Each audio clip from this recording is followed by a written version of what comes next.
கோயம்புத்தூர் இல்லை. கோயம்புத்தூர் பக்கம் யாருங்க?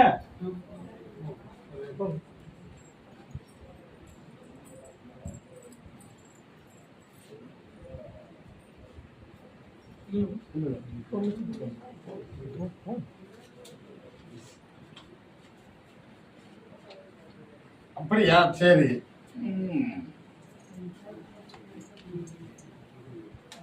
ஏதோ அவருடைய கட்டுப்பாளைக்கு போனேன்.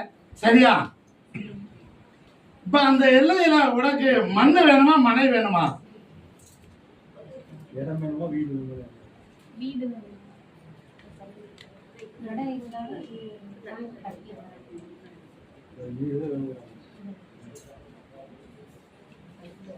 கட்டிய மனையாக வேணும். அப்படித்தானே?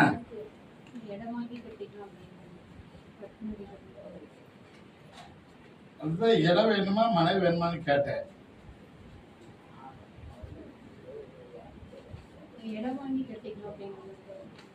அப்படிங்கிற கார்த்திகை முடிஞ்சு தை 30க்குள்ள அந்த பாக்கியம் அமையு. அதுக்கு முன்னாடி பொருளாதார 2 இடத்துல வந்து நீ முயற்சி செய்வது உனக்கு திருமணையாக. புரியுதா? ஒரு இடத்துல இருந்து 90 நாளைக்குள்ள அப்ப அமைச்சு கொடுத்துருவேன். பொருளாதாரத்தை உயர்த்தி கொடுத்துருவேன். கலங்க வேண்டாம். கனியை கொண்டு போய் இதோடு இன்னொரு பழம் சேர்த்து சாப்பாடு சேர்த்து எல்லோரும் சாப்பிடலாம். உடல்நிலை இன்னும் மாற்றத்தை ஏற்படுத்தி தருகிறேன். உன்னுடைய கணவனுக்கு தொழிலை மாற்றம் செய்து பொருளாதாரமும் உயர்த்தி ஒரு அடுத்த ப்ரொமோஷனும் வாங்கி தரேன்.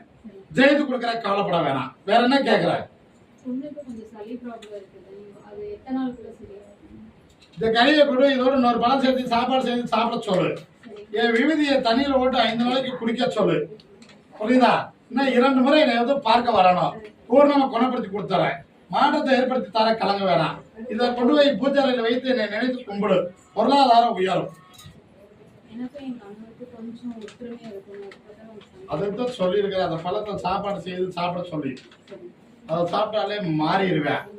சரியா? உன்னுடைய விவாத குணத்தை நீ விட்டு கொடுத்துருவணும். மாற்றி கொடுத்துறேன்.